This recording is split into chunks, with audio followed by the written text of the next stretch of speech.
Well, teachers in New South Wales and the Australian Capital Territory are going to strike on the 30th of June.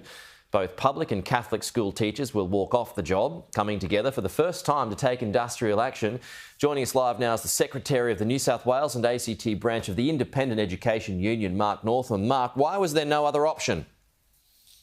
Look, I think the situation in New South Wales and ACT Catholic systemic schools is so serious that it brought the two unions together. And you mentioned in your introduction that it is unprecedented.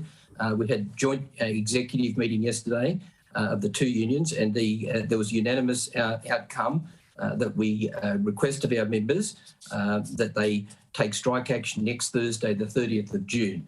And our members have engaged in a very complex and arduous fair work process to reach this point. So in other words, they've been balloted and those ballot results have been phenomenal. And I'm talking about in the mid-90%. So there's an overwhelming response from teachers and support staff in New South Wales and ACT Catholic systemic schools to say enough is enough. You're going to get the pay rise though. You're going to get 3%, quite possibly 3.5% by next year. So that's been granted. There's not much more that they will promise when it comes to pay rise anyway. So isn't the point now just to disrupt? No, well, certainly will be disruptive. I'm happy to talk about that as well. But back to the 3%, yeah, half of 1% won't assist our members when inflation, as everyone knows, is running over 5%. So that's the problem there. You're correct. There's another 0.5% on as an option for the following year.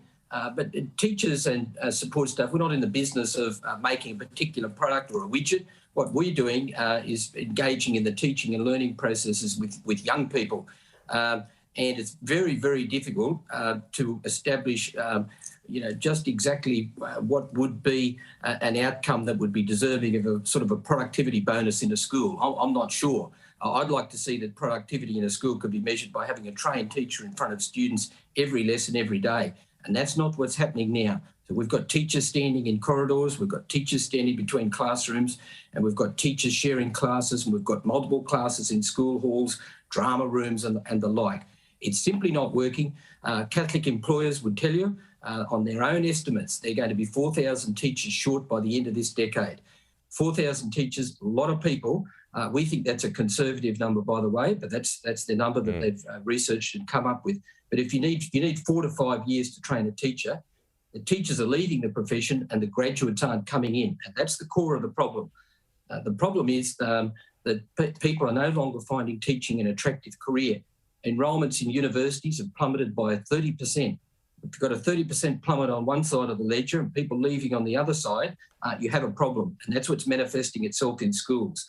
Sons and daughters of your listeners would be coming home. They would be reporting about teachers moving on.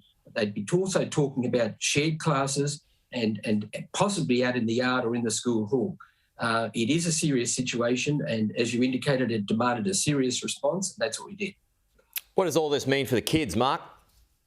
Yeah, look, what it means for the children is this: they're already being disrupted. So, of course, a one-day strike is a disruptive thing for parents and students, but their school days were already being disrupted.